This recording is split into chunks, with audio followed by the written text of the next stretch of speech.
तीस्ता नदी के पास एक छोटे से गांव के किनारे लोग एक जगह से सबसे अधिक डरते थे। एक टूटा हुआ लकड़ी का पुल जिसे शैतान घाट कहा जाता था। सालों पहले भारी बाढ़ के दौरान एक बस वहां नदी में गिर गई थी। कई शव कभी नहीं मिले। तब से ग्रामीणों ने दावा किया कि आधी रात के बाद अजीब चीजें हुईं। रिया, एक कॉलेज की छात्रा, कहानियों पर विश्वास नहीं करती थी।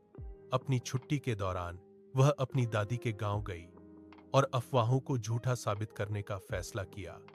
एक बरसात की शाम वह अपने फोन कैमरे के साथ नदी की ओर चली। नदी असामान्य रूप से शांत थी। कोई कीड़े नहीं, कोई पक्षी नहीं, केवल चट्टानों से टकराते पानी की आवाज। जैसे ही वह टूटे हुए पुल पर पहुंची, उसकी टॉर्च टिमटिमाई। अचानक उसने अपने पीछे कदमों की आवाज सुनी। उसने मुड़कर देखा, कोई नहीं। फिर उसके कान के पास एक फुसफुसाहट आई, हमारी मदद करो। रिया जम गई। उसका फोन कैमरा अचानक अपने आप चालू हो गया। स्क्रीन पर उसने नदी में धुंधले आंकड़े देखे। फटे हुए कपड़े पहने लोग, उनके चेहरे पीले और सूजे हुए थे। लेकिन जब उसने ऊपर देखा तो नदी खाली थी।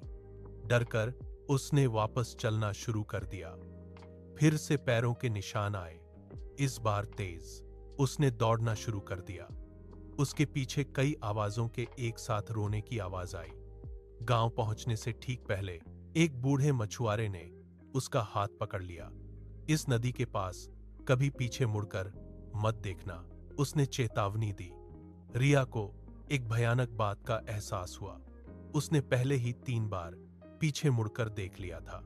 उस रात उसके कमरे के बाहर कीचड़ भरे पैरों के निशान दिखाई दिए। गीले हाथ के निशान उसकी खिड़की पर थे।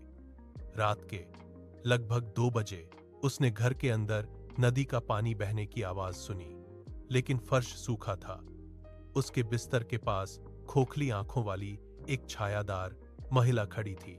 उसके बालों से पानी टपक रहा था। जब उसने फुसफुसाते हुए कहा, तुमने हमें देखा, अब तुम नदी के हो। अगली सुबह रिया चली गई थी। ग्रामीणों ने हर जगह खोज की, लेकिन उसका फोन केवल शैतान घाट के पास मिला।